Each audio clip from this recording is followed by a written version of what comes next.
નમસ્કાર દર્શક મિત્રો, દેશ અને દુનિયાના તાજા સમાચાર તેમજ ઉપયોગી માહિતીના ફરી એક નવા વિડીયોમાં આપ સર્વે દર્શક મિત્રોનું ગુજ્જુ પોકેટ યુટ્યુબ ચેનલ પર હાર્દિક સ્વાગત છે। આજના સૌથી પહેલા મહત્વના સમાચારમાં અકસ્માત કેમ થાય છે, કેન્દ્રીય મંત્રીએ શું કહ્યું, આ વિશે વિગતથી વાત કરી તો અકસ્માતના કારણો અંગે નીતિન ગડકરીએ મહત્વની ટિપ્પણી કરી છે। કેન્દ્રીય મંત્રી અનુસાર માર્ગ અકસ્માતો માટે એન્જિનિયરો જવાબદાર છે, પરંતુ લોકો હંમેશા ડ્રાઈવરો માથે દોષનો ટોપલો ઢોળે છે। અકસ્માતો થવા પાછળના મુખ્ય કારણો રોડનું ખરાબ એન્જિનિયરિંગ અને ડિઝાઇન છે। ડિટેલ પ્રોજેક્ટ પણ આ માટે જવાબદાર છે। દર્શક મિત્રો, અકસ્માત થવા પાછળનું કારણ શું લાગે છે, તમારું શું કહેવું છે, નીચે કોમેન્ટ કરીને જરૂરથી જણાવજો। ત્યારબાદના મહત્વના સમાચારમાં ગુજકેટના ફોર્મ ભરવાની તારીખ લંબાવાઈ, આ વિશે વિગતથી જાણીએ તો ગુજકેટ 2024ની પરીક્ષાની તૈયારી કરનારા વિદ્યાર્થીઓ માટે કામના સમાચાર છે। આ પરીક્ષા માટે ઓનલાઈન ફોર્મ ભરવાની તારીખ લંબાવવામાં આવી છે। હવે વિદ્યાર્થીઓ 22મી જાન્યુઆરી 2024 સુધી અરજી કરી શકશે। આ પહેલા અરજી કરવાની અંતિમ તારીખ 16મી જાન્યુઆરી 2024 હતી। વધુ જાણકારી જાણવા માટે તમે બોર્ડની વેબસાઇટ જે સ્ક્રીન ઉપર આપેલી છે તેની મુલાકાત લઈ શકો છો। ત્યાર પછીના મહત્વના સમાચારમાં ઉમેદવારોની પસંદગી મુદ્દે કોંગ્રેસનો નવતર પ્રયોગ, આ વિશે વિગતથી વાત કરીએ તો લોકસભા ચૂંટણી 2024ને લઈ કોંગ્રેસ એક્શન મોડમાં આવી ગઈ છે। ચૂંટણીમાં મુખ્ય ઉમેદવારનો ચહેરો મેદાને ઉતારવા નવતર પ્રયોગ હાથ ધરાયો છે। કોંગ્રેસ દરેક જિલ્લાના 50 જેટલા આગેવાનોને ઉમેદવારો માટે એક ફોર્મ અપાશે। આગેવાનોએ 3 ઉમેદવારોના નામ અને આ જ ઉમેદવારોની પસંદગી શું કામ અને તેનું કારણ લેખિતમાં આપવાનું રહેશે, જેના અભ્યાસ બાદ ઉમેદવારની પસંદગી કરવામાં આવશે।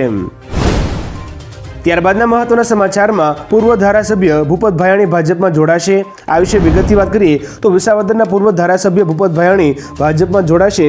તેઓ આમ આદમી પાર્ટીની ટિકિટ પર ગત વિધાનસભાની ચૂંટણી જીત્યા હતા। 3 ફેબ્રુઆરીના રોજ સત્તાવાર રીતે ભાજપનો કેસરીયો ખેસ ધારણ કરશે। પોતાના મત વિસ્તારમાં વિસાવદરમાં જ કાર્યક્રમનું આયોજન કરાયું છે। 13મી ડિસેમ્બરે તેમણે ધારાસભ્ય પદેથી રાજીનામું આપ્યું હતું। મુખ્યમંત્રી ભૂપેન્દ્ર પટેલ તેમજ ભાજપ પ્રદેશ પ્રમુખ તેમને પક્ષમાં આવકારવા માટે જશે। ત્યાર પછીના મહત્વના સમાચારમાં માત્ર 10 મિનિટમાં ફૂલ ચાર્જ થશે ઇલેક્ટ્રિક વ્હીકલ, આ વિશે વિગતથી વાત કરીએ તો કાર રસિયા માટે ઇલેક્ટ્રિક કાર હવે પહેલી પસંદ બની છે, પરંતુ તેમનો સૌથી મોટો પ્રશ્ન ચાર્જિંગને લઈને હોય છે। તેમાં હેવી ડ્યુટી લિથિયમ બેટરીના કારણે ચાર્જ થવામાં વધુ સમય લાગતો હોય છે। પણ હવે હાર્વર્ડ યુનિવર્સિટીના વૈજ્ઞાનિકોએ ઇલેક્ટ્રિક વાહન ખરીદનારાઓનું ટેન્શન દૂર કરવા માટે એક વિકલ્પ શોધી લીધો છે। વૈજ્ઞાનિકોએ એક સોલિડ સ્ટેટ બેટરી બનાવી છે જે ટેકનોલોજી આધારિત છે અને તે 10 મિનિટમાં ચાર્જ થઈ શકે છે। ત્યાર પછીના વધુ એક મહત્વના સમાચારમાં પેટ્રોલ ડીઝલ 10 રૂપિયા સસ્તું થશે, આ વિશે વિગતથી વાત કરીએ તો સરકારી તેલ કંપનીઓને ડિસેમ્બર ક્વાર્ટરમાં જંગી નફો થયો છે। આંતરરાષ્ટ્રીય બજારમાં ક્રૂડ ઓઇલ સતત સસ્તું થવાના કારણે ઓક્ટોબર ડિસેમ્બર ક્વાર્ટરમાં ઓઇલ કંપનીનો અંદાજિત નફોનો આંકડો 75,000 કરોડને પાર જઈ શકે છે। જોકે હિન્દુસ્તાન ટાઈમ્સના અહેવાલ અનુસાર જોઈએ તો તેલ કંપનીઓ પેટ્રોલ અને ડીઝલમાં 10 રૂપિયાનો ઘટાડો કરી શકે છે। એપ્રિલ 2022 પછી પેટ્રોલ અને ડીઝલના ભાવમાં કોઈ બદલાવ થયો નથી।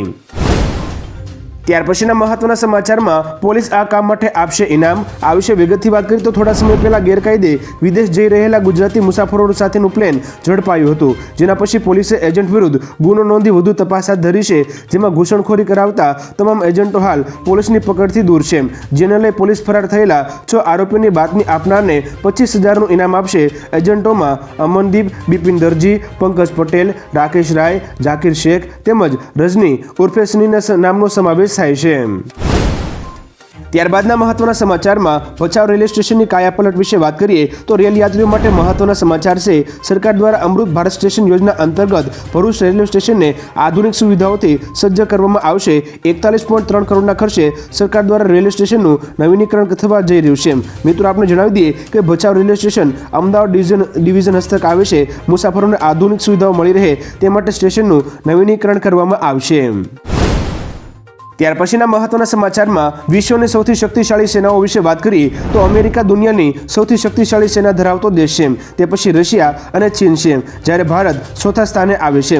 ગ્લોબલ ફાયર પાવર એક વેબસાઇટ છે જે સેના વિશે માહિતી એકત્ર કરે છે, તેણે આ વિગતો જાહેર કરી છે। દળો, શસ્ત્રો વગેરે જેવી 60 વસ્તુઓની તપાસ કર્યા બાદ વર્ષ 2024 માટે આ યાદી બહાર પાડવામાં આવી છે। ભારત પછી દક્ષિણ કોરિયા, UK, જાપાન, તુર્કી, પાકિસ્તાન અને ઇટાલી આવે છે। નમસ્કાર। શિયાળાની કડકડતી ઠંડીમાં રોજ ભૂંડના ત્રાસથી બચવા માટે લગાવો ઉચ્ચ ગુણવત્તાવાળું અને ગુજરાતના દરેક ખેડૂતોનો વિશ્વાસ જીતનારું સ્વાતિ સોલાર ઝટકા મશીન। નાનાથી લઈ મોટા દરેક મશીનમાં બેસ્ટમાં બેસ્ટ ક્વોલિટીની સાથોસાથ અડધી રાત્રે પણ ફોન ઉપાડે તેવી સર્વિસ આપતી કંપની એટલે સ્વાતિ ઝટકા મશીન. 1 વીઘાથી લઈ 200 વીઘાના ઝટકા મશીનો ખૂબ જ વ્યાજબી ભાવમાં તો મળે છે. સાથોસાથ હજારો ખેડૂતોનો એકમાત્ર વિશ્વાસ. અત્યારે જ ફોન કરો અને ખેતર સુધીની ફ્રી હોમ ડિલિવરી મેળવો. ત્યારબાદના વધુ એક મહત્વના સમાચારમાં ઈરાનની પાકિસ્તાન પર એર સ્ટ્રાઇક વિશે વાત કરીએ તો ઈરાને પાકિસ્તાનમાં એર સ્ટ્રાઇક કરી છે. ઈરાનના રિવોલ્યુશનરી ગાર્ડ્સે આતંકવાદી સંગઠન જૈશ અલ અદનના ઠેકાણાઓ પર મિસાઇલ અને ડ્રોનથી હુમલો કર્યો છે. આ હુમલા પર પ્રતિક્રિયા આપતા પાકિસ્તાને ઈરાનને ગંભીર પરિણામ ભોગવવાની ધમકી આપી છે. પાકિસ્તાને કહ્યું કે હુમલામાં 2 બાળકો માર્યા ગયા છે અને 3 છોકરીઓ ઘાયલ થઈ છે. અમે આ હુમલાની નિંદા કરીએ છીએ. આવી એકતરફી કાર્યવાહીથી બંને દેશોના સંબંધો બગડશે. ત્યાર પછીના મહત્વના સમાચારમાં આરટીઓ ડ્રાઇવિંગ ટેસ્ટના સમય બદલાયો. આ વિશે વિગતથી વાત કરીએ તો સુરત, વડોદરા, રાજકોટ, સુરત અને અમદાવાદના આરટીઓમાં ડ્રાઇવિંગ ટેસ્ટના સમયમાં ફેરફાર કરાયો છે.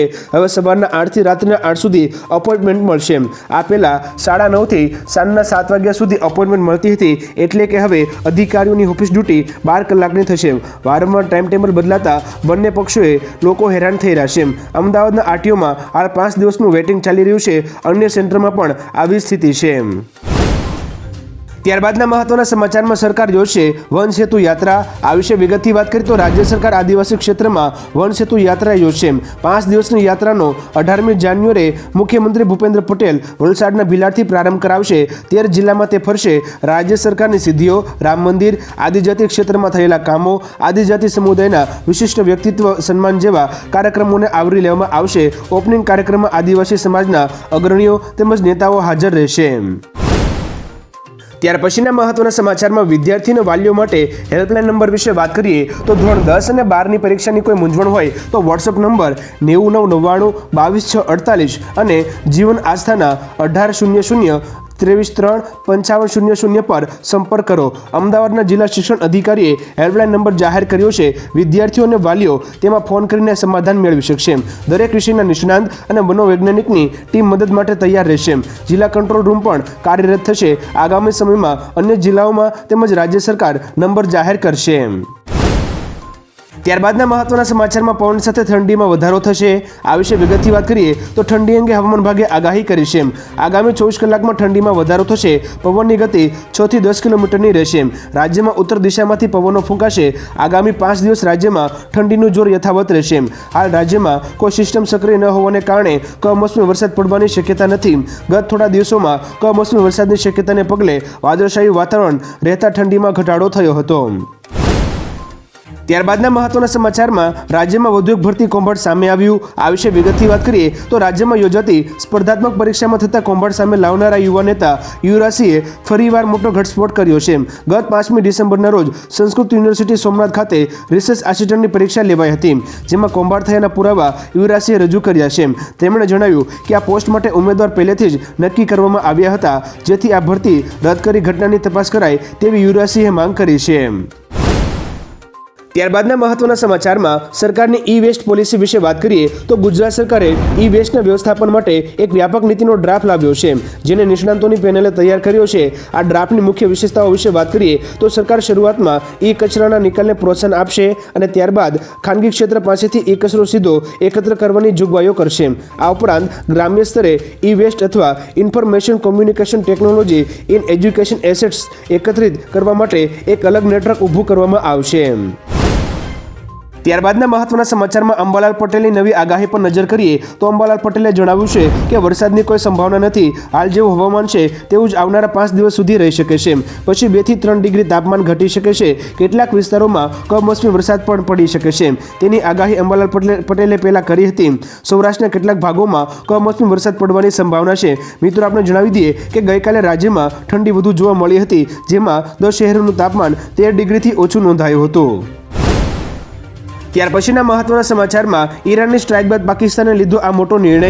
આ વિશે વિગતથી વાત કરીએ તો ઈરાને પાકિસ્તાનના બલુચિસ્તાનના આતંકી સંગઠન જૈશ અલ અદનના ઠેકાણાઓને ટાર્ગેટ કરીને હુમલો કર્યો હતો, જેના પછી બંને દેશ વચ્ચે તણાવ શરૂ થયો છે. આ ઘટના બાદ પાકિસ્તાને ઈરાનથી તેના રાજદૂત પાછા બોલાવવાનો નિર્ણય કર્યો છે. પાકિસ્તાને કહ્યું કે ઈરાનના હુમલામાં 2 બાળકો માર્યા ગયા અને 3 ઇજાગ્રસ્ત થયા છે. જોકે ઈરાને સ્પષ્ટતા કરતાં કહ્યું કે તેણે માત્ર આતંકી ઠેકાણાઓ પર જ હુમલો કર્યા હતા. ત્યાર પછીના મહત્વના સમાચારમાં મુખ્યમંત્રી ભૂપેન્દ્ર પટેલે આ નગરપાલિકાઓને આપી ભેટ. આ વિશે વિગતથી વાત કરીએ તો મુખ્યમંત્રી ભૂપેન્દ્ર પટેલે રાજ્યની અમુક નગરપાલિકાઓના હિતમાં એક નિર્ણય લીધો છે, જેમાં તેમણે કલોલ, સુરેન્દ્રનગર, દુધરેજ, પાટણ, વિરમગામ અને જસદણ નગરપાલિકાને ખાનગી સોસાયટી જનભાગીદારી યોજના અંતર્ગત કુલ 10.77 કરોડ રૂપિયા ફાળવવાની સૈદ્ધાંતિક મંજૂરી આપી છે. આ યોજના હેઠળ ખાનગી સોસાયટીઓમાં રસ્તા, પેવર બ્લોક, પાણીની લાઇન, ગટર લાઇન, રેઇન વોટર હાર્વેસ્ટિંગ જેવા કામો થઈ શકે છે. ત્યાર પછીના મહત્વના સમાચારમાં પોલીસની દારૂ પકડવા ડ્રાઈવ વિશે વાત કરીએ તો ગુજરાતભરની પોલીસની દારૂ પકડવા ડ્રાઈવ ચાલી રહી છે, જેમાં માત્ર અમદાવાદમાં જ 30 સ્થળે દરોડા પાડવામાં આવ્યા હતા. રાજ્યભરમાં પોલીસે 100થી વધુ સ્થળે દરોડા પાડીને દારૂના અડ્ડા બંધ કરાવ્યા છે. મિત્રો, આપણે જણાવી દઈએ કે ગાંધીનગરના લિહોડામાં 2 લોકોના મોત બાદ પોલીસ વધુ સક્રિય બની છે. લિહોડામાં સંભવિત લઠ્ઠાકાંડને લઈ રાજ્યની પોલીસ પોતાના ક્ષેત્રમાં દરોડા પાડીને દારૂના અડ્ડાઓ બંધ કરાવી રહી છે. દર્શક મિત્રો, ગુજરાતભરમાં પોલીસની દારૂ પકડવાની ડ્રાઈવ વિશે તમારું શું કહેવું છે? નીચે કોમેન્ટ કરીને જરૂરથી જણાવજો. ત્યારબાદના વધુ એક મહત્વના સમાચારમાં ગુજરાતીઓની બેંક બચતમાં વધારો. આ વિશે વિગતથી વાત કરીએ તો એક અહેવાલ અનુસાર એક જ વર્ષમાં ગુજરાતીઓની બેંક બચતમાં 98,985 કરોડનો વધારો થયો છે. વર્ષ 2022-23ના વર્ષની વાત કરીએ તો ગુજરાતીઓએ બેંકોમાં 10,27,453 કરોડની ડિપોઝિટ સામે બેંકોમાંથી 7,58,868 કરોડ રૂપિયાની લોન લીધી હતી. દેશમાં બેંક ડિપોઝિટ કરાવનારાઓમાં ગુજરાત છઠ્ઠા અને બેંકમાંથી લોન લેનારાઓમાં ગુજરાત 5મા ક્રમે છે. કોમર્શિયલ બેંકોની ડિપોઝિટ અને ક્રેડિટ અંગેની વિગતોમાં આ માહિતી જાણવા મળે છે.